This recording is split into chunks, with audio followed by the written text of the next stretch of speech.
The first year I was president, I cut the federal deficit by $350 billion. Being sued for our voter ID law. Where do you think that's going? Well, we'll see in court. The Putin tax increase. One lane. I'm asking one lane before I go to prison, bro. One lane before I go to prison. Are they peaceful? Joe Biden continues to brag about something that he didn't do and actively tried to do the opposite of. The Arizona governor said, yeah, we're going to see you in court over our lawsuit. Oregon postpones the meeting because apparently urgency is white supremacy. Antifa is still alive and well in Portland. And protesters block a Maryland freeway, forcing a guy who was trying to get to work to go to jail. Holy cow, so much to talk to today. This is Daily Caller Live. Thanks so much for tuning in. My name is Jobob. Daily Caller Live starts right now. 2, 1. Here we go. That might be the only brown guy on earth named Jobob. That is actually their name, Jobob. Ooh, live from the dingy bunker, completely cut off from the outside world, except for you, fine folks. My name is Jobob. This is Daily Caller Live on today. It is July 7th, the year of our Lord 2022. Thanks so much for tuning in. Got a lot to cover, and we're going to get right to it. Joe Biden, whenever he finds a microphone, my job gets so much easier. I tweeted this yesterday, and maybe I'm supposed to say that, maybe I'm not supposed to say that. But anytime Joe Biden stumbles his way onto a stage or finds a microphone, I just have cannon fodder for the next day. Here is Joe Biden in Ohio talking about, who knows what he's talking about? I don't even think he knows what he's talking about. But we only have 2 clips of this. We're not going to belabor on Joe Biden continuing to sound like a guy who doesn't know what he sounds like. We're not going to stay on this too long, but just because this is so pertinent to everyone's everyday life and should know what he's saying and the things that he's pulling over on Democrat voters, we kind of need to talk about it. This is Joe Biden in Ohio from yesterday talking about the deficit. The deficit, okay, so just to set this up, Joe Biden a couple months ago started talking about, well, we've cut the deficit of federal spending. In his first year in office, and you'll hear him say this, in his first year in office, he cut the federal deficit by like $300 billion or something. Here's the problem, and this was pretty recognizable very, very early on by everyone, including all of your right-wing outlets and all of your not right-wing outlets. I believe the Washington Post gave this for Pinocchio, saying, I cut the federal deficit. He didn't actually cut the federal deficit. The federal deficit was not increased because he failed to get his legislation through. Remember the whole Build Back Better thing was like 3.5 up to maybe like $6 trillion of new spending. And that didn't get through the Senate. So now he's going around bragging, look at all the money we saved. Okay, so that happened a couple months ago, right? When he first made that statement, and everyone was like, dude, that's BS. Nobody believes that. Yesterday, not a couple weeks ago, yesterday in Ohio, he said the same thing again, despite everybody already for the last couple of weeks telling him that no, this is not a legitimate talking point. Check this out, and you'll see for yourself that he's still trying to push this nonsense. Also, if you have a chance or have the ability, would really, really appreciate you just clicking the little like button or the little share button over here, or even any of the little emojis, or giving a comment. Just engaging with the post in some way, shape, or form really, really helps us out with our Facebook overlords and the algorithm. Helps us out to get to more people. So without that further ado, here's Joe Biden yesterday claiming something that we all know to be false for the last several months now. As president, the first year I was president, I cut the federal deficit by $350 billion. And you know how much I cut it this year? Cut this year. By the end of September, I will have cut the federal budget by $1,400 billion. Cut the deficit. All right. So the first part, again, is what we just explained. He's going around bragging about, hey, I didn't spend $300 trillion in deficit money. So we have a deficit now. Now, okay, we'll get into that. The main thing is he tried to pass a $3.5 trillion Build Back Better nonsense, and thanks to Joe Manchin, it didn't pass. Now everybody's thanking Joe Manchin, including Joe Scarborough. We did an episode on that a couple weeks ago. So that is what it is. Now he's continuing to say, well, I'm going to cut the deficit or cut the budget even further. Here's the thing.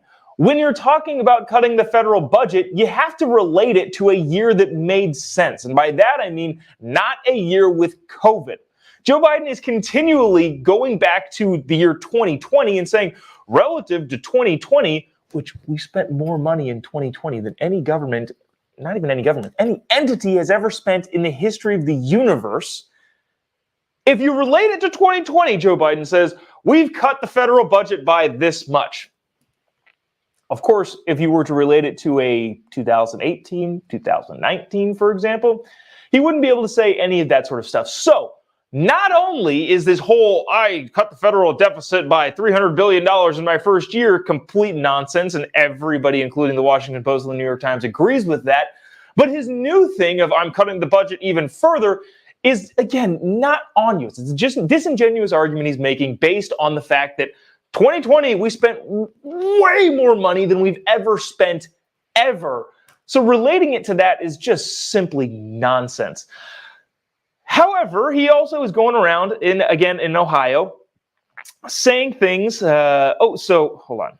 Shoot, I want to bring this comment up, but we'll get it in a couple seconds. So he also in Ohio said something about why gas prices are so high, and I think you can probably guess who he's going to blame. Actually, let me know in the comment section. I'll give you, 30 seconds to guess who President Biden is blaming for higher prices and higher gas and all of the things that are up that he's not taking credit for. All right, that's less than 30 seconds. It's Putin. Check this out. We got a long way to go because of inflation, because of I call it the Putin tax increase. Putin, because of gasoline and all that grain he's keeping from being able to get to the market. Okay, so now we're on to another. The Putin price hike didn't work. Maybe we'll try the Putin tax hike or Putin tax increase. That doesn't say. There's no alliteration there. I don't think that's going to catch on. Remember we did a story last week where there was believe it was a Gallup poll. No, it was a Rasmussen poll that said about 11% of Americans believe the White House when they say all of this is Putin's fault. Essentially, ain't nobody buying your ass, Grandpa. That was rude. I wanted to bring this comment up from Julie. Said he believes his own lies. This is the main question. This is the biggest question that everybody should be asking all the time of everyone. Who believes what they're saying? I do my best to only talk about things that I actually believe and bring you stories and have opinions that I actually believe and hold. But politicians don't do that. So the question that everyone should be asking, not only of the president, but of really any politician, Republican, Democrat, Independent, is what do they actually believe? Again, who knows? Maybe he actually believes all this stuff, in which case we have a bigger problem. Remember the whole tweet that he had last week of people at the gas stations need to lower their prices and talking about the individual franchise-owned gas station employees? That was either one, incredibly stupid and have no understanding of how that system actually works, or two, completely cynical. That's the thing. What do people actually believe? I don't know. That's the question we're asking constantly. Let's get to this. This is wild. Just hold on to your horses here. This is bananas. The state of Oregon. Now, I was just in Oregon last week, not this past weekend, but the weekend before that. I was in Bend, Oregon. And Bend and the surrounding areas, I know Oregon has this big, we're super lefty and super woke. But in reality, the not Portland areas of Oregon are pretty right-leaning in a lot of ways. They like the environment a lot, which who can blame them for that? It's beautiful up there. But somebody described outskirts Oregon politics as this: F taxes, eat organic. I can't say I disagree with those two sentiments. So that's Oregon as a whole. But for some reason, the majority of Oregon is driven by Portland and the crazy woke Antifa craziness that's going on in Portland. The wokeness, though, from Portland has permeated to the Oregon state government. This is from Reason Magazine, and I believe Robbie Suave is reporting on this. Give him credit where credit is due here for uncovering this story. The Oregon Health Authority, so not bury the lead here, they postponed a meeting because they said that urgency is a white supremacist value. I'm not kidding. We're going to read the article. We're going to explain what they think and go from there. The Oregon Health Authority is a government agency that coordinates medical care and social well-being in the Beaver State. During the pandemic, OHA was responsible for coordinating Oregon's vaccine drive and disseminating information about COVID-19, both vital tasks, says Reason Magazine. The agency's Office for Equity and Inclusion, however, prefers not to rush the business of government. In fact, the office's program manager delayed a meeting with partner organizations on the stated ground that, this is a quote from the email, urgency is a white supremacy value. Dang. Okay, so we have the government postponing meetings, and this is Oregon here. We have the government postponing meetings because urgency is a white supremacy value. Try not to laugh. I'm trying not to laugh. You also need to try not to laugh here because this is humorous.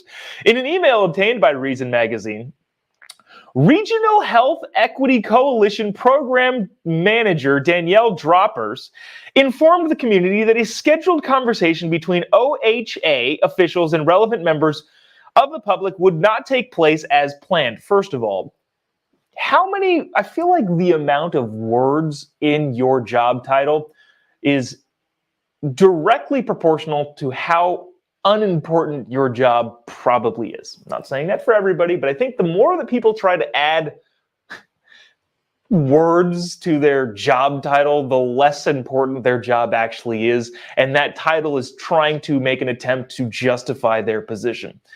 I'm Regional Director of Equity, Diversity, Inclusion of Managerial Stances of the Department of Health and Human Services in the section of Mitigating Risk of Logistics Director. That seems like a very unnecessary job. What is it? Regional Health Equity Coalition Program Manager. That's a mouthful. That sounds like what the LGBTQ2 plus IA people are nowadays. There's too many acronyms. Anyways, moving on. This is what the email said. Thank you for your interest in attending the community conversation between Regional Health Equity Coalitions, RHECS, and community advisories to discuss community investment collaboratives, wrote Droppers. We recognize that urgency is a white supremacy value that can get in the way of more intentional and thoughtful work, and we want to attend to this dynamic. Therefore, we will reach out a later date to reschedule. Droppers did not immediately respond for a request for comment. There's so many things to go here. And what do you think about this in the comment section? Let me know. You know what? Next time your boss says, I need this report in at my desk by Tuesday, Jim, or else we're going to lose this big major client. You can respond to him by saying, urgency is a white supremacist value. What was the exact word? Urgency. Yeah, urgency is a white supremacy value, and we would like to attend to this dynamic. Excuse me, Mr. Boss. The urgency that you're showing makes me think that you're a white supremacist, and I think that we should attend to this dynamic. I should have used this in writing all my college papers. Sorry, Professor, I couldn't get my paper due in on time because urgency is a white supremacist value, and I'd like to attend to that dynamic.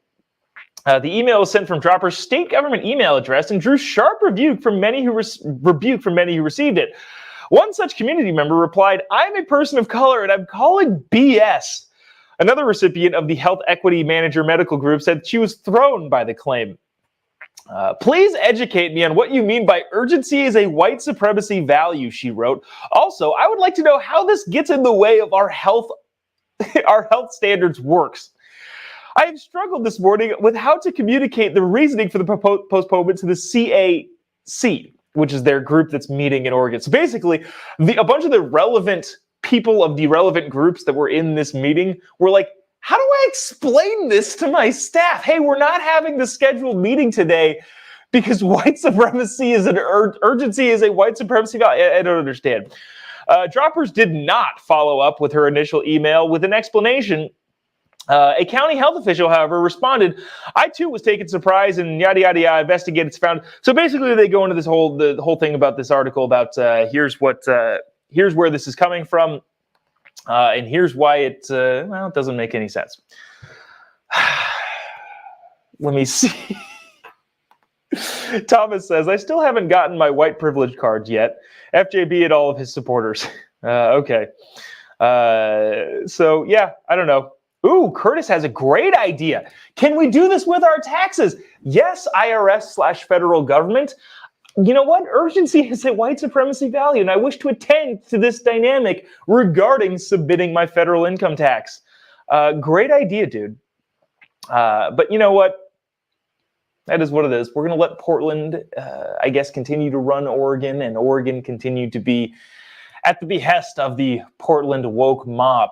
And speaking of Portland, I wanted to get to this. This is a video that somebody sent me on TikTok, interestingly enough. If you haven't already, give me a follow on any of your social media accounts. Just type in JOBOB. You'll be able to find me pretty much anywhere. But somebody sent me this on TikTok, and I thought this was... Oh, that's funny. Hold on. We're going to read this comment section. Sorry. I'm trying to read the comment section and also talk at the same time. Never really a good idea. Somebody sent this to me on TikTok and said, hey, check this out. This is a crazy video. And I clicked on it, and it was a crazy video. Interestingly enough, I tangentially knew the person who posted this from college. I think I knew she was from Portland. Anyways, person in Portland, TikToker, Instagram person in Portland, in a car when Antifa comes up, she expresses some fear at the beginning, and then, well, you'll see what happens. I'm not going to ruin the video for you.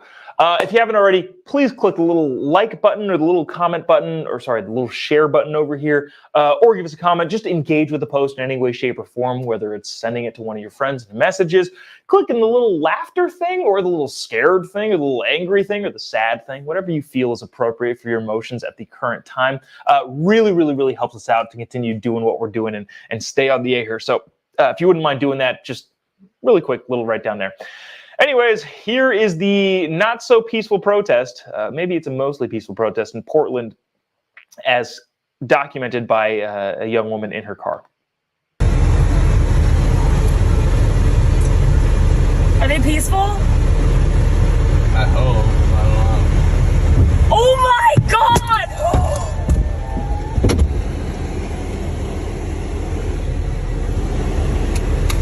Abby, stay in the car. Abby, stay in the car. You got that on video, right? Okay. What the fuck? Should I tell Chris to come down? What? Do I need to do anything? Yikes. So if you're just listening to that, big mob of Antifa protesters walked through Portland. Remember when Portland had like 2 back-to-back consecutive 100 nights? So it was 100 nights, and then I think they like took a break for a night, and then took 100 nights of consecutive rioting over the last couple of years. And apparently they're still marching through the streets and jumping on people's cars and doing all of those things in Portland. If you're just listening to that and you didn't quite understand what was going on there, they were filming a big mob of Antifa people walking towards their car. And one of them decided to jump on the hood of the car, break the windshield of the car, and just keep walking. Guess what? Nobody's going to be held accountable to that. Nobody's going to get arrested. Insurance is probably not going to cover it because they're like, yeah, you shouldn't have been driving around in Portland. I don't actually know that. I don't know insurance policies. But yeah, just bananas, the protests that are going on in Portland, Oregon. And speaking of protests, I thought this video was super interesting, kind of a, I don't know, just I didn't know how to feel about this. Well, this is a the climate crazies are at it again. If you saw, who was the actor? Was it Jeffrey something? The dad from, I don't know, never mind. Oh, the dad from, Arrested Development, that guy. Glued his hand to the counter of a coffee shop one time. People were gluing themselves to the NBA court. They're blocking freeways in the name of climate change. Got another article from Reason Magazine. I believe Billy Binion was writing about it, and I thought his take was pretty great, sarcastic as it may be. But a bunch of people blocked a freeway in Maryland, which caused, supposedly, this guy you'll see in the striped red and white shirt to be late for work, which, according to him, was going to result in him going back to jail, as he is a parolee that has a job requirement as a part of his parole. Let me show you this video. Again, I don't know how to feel about this. Obviously, that goes without saying, the climate crazies blocking the freeway is an insane thing to do. I don't know what I would do. I probably would go like 2 miles an hour so I could avoid any like deadly assault with a deadly weapon of trying to kill people with my vehicle. No, I'm just going to go 2 miles an hour because they cannot stop my car, and I would probably just keep going through. Anyways, watch this video. This guy pleading with protesters who are blocking a freeway, which is incredibly illegal, and I feel like these people should serve jail time for this sort of thing. But without further ado, check this out. And y'all are so inconsiderate. 495. Yo, please. We're live streaming right now. Come on, man. One lane. I'm asking one lane before I go to prison, bro. One lane before I go to prison. For President Biden to declare a climate emergency. Hey, come to the line. Go to jail for what you do. Hey, bro.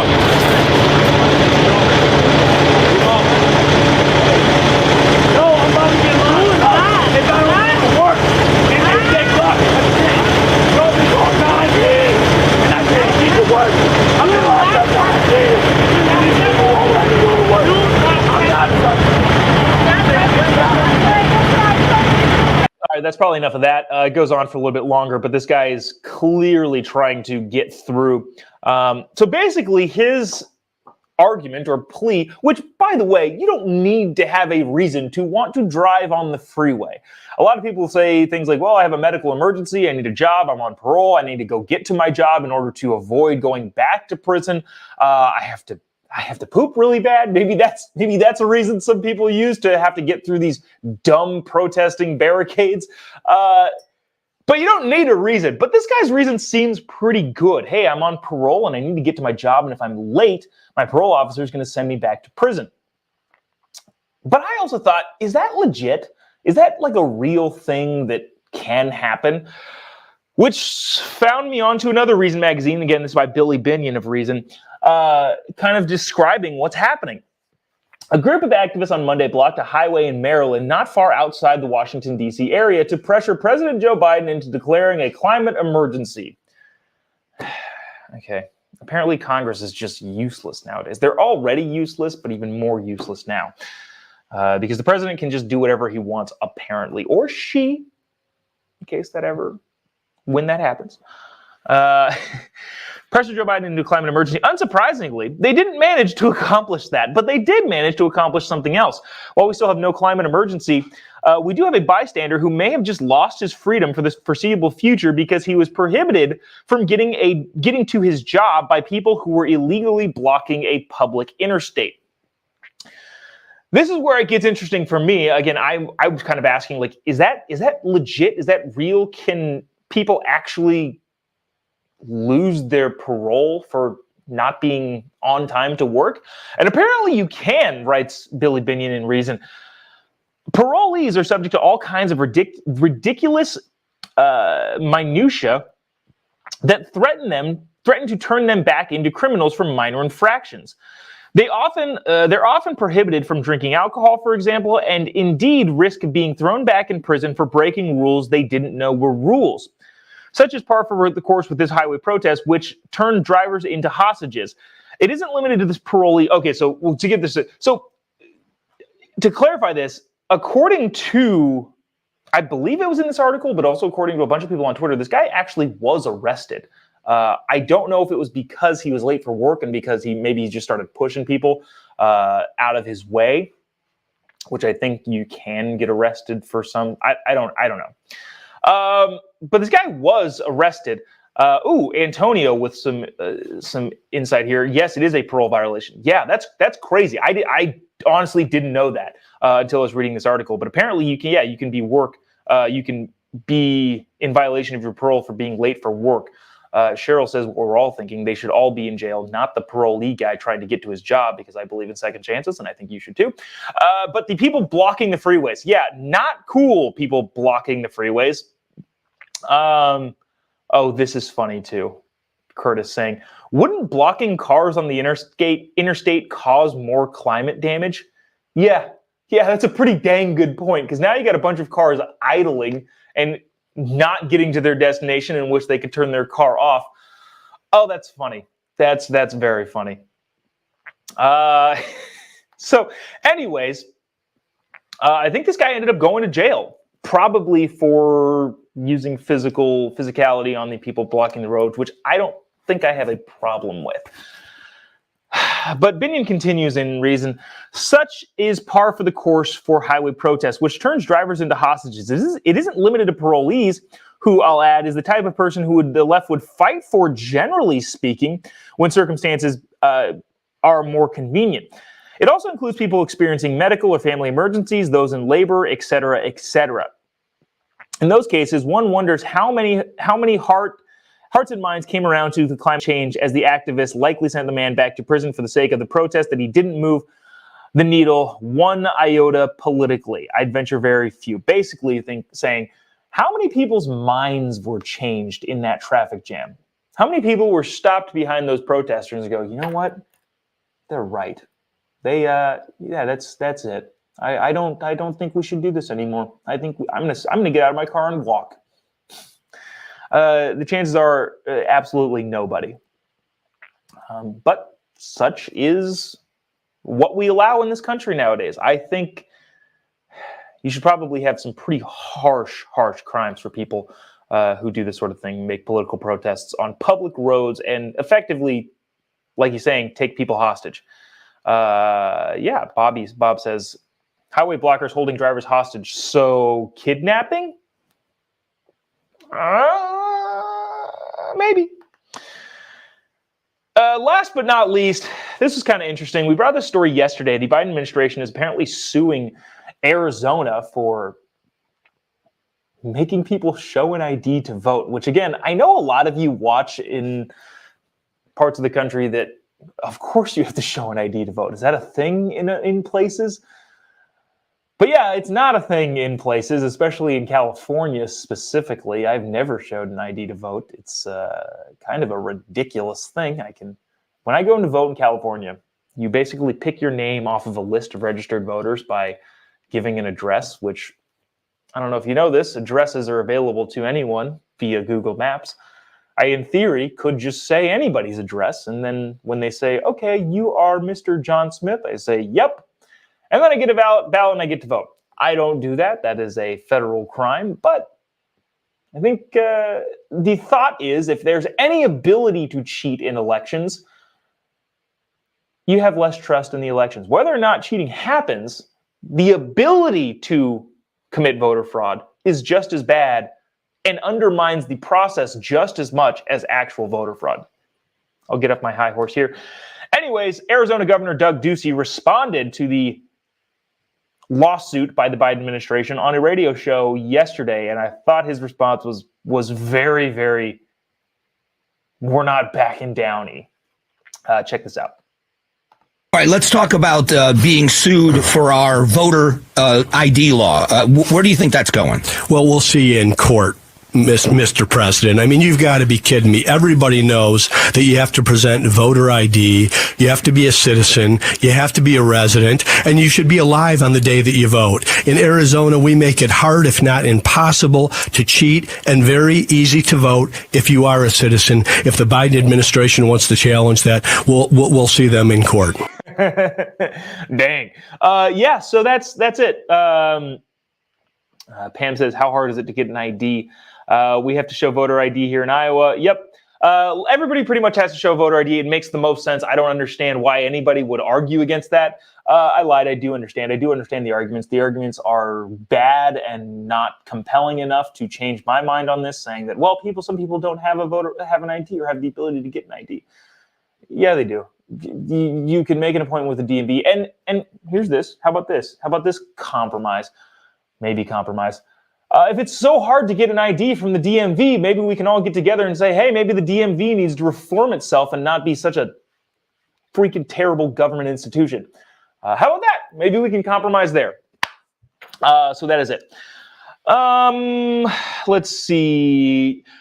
There's a couple people talking about oils being sent to around the world. Maybe we'll hit on that a little bit tomorrow. The United States, out of our oil reserves, are sending oil. So the Biden administration is saying we're going to use some of our strategic oil reserves, which didn't really help at all. But now those strategic oil reserves are being sent elsewhere. That's a big story in and of itself.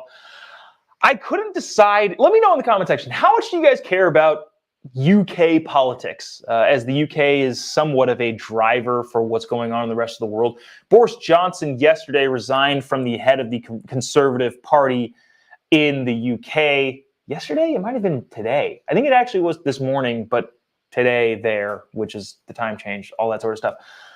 He's going to stay on as prime minister until a transition takes place, but the Conservative Prime Minister Boris Johnson has resigned his post effectively. We can go into that because I think, again, it has something to do with where the entire world is going in terms of their politics. But again, I don't know how much people here care about that sort of stuff. So in the comment section, let me know, and maybe we'll get to that tomorrow more. But that's going to do it for us today. Appreciate you sticking around, tuning in. Those of you who watch the entire show, appreciate it every single day. Really, really, really do. Again, if you haven't already, give us a little like or engage. Give me a comment. What do you think about, I don't know, anything, literally anything, probably pertaining to the video makes more sense. But yeah, give me your thoughts, your comments. A lot of really mean comments in the comment section. So if you could keep it nice, we could bring it on the screen more.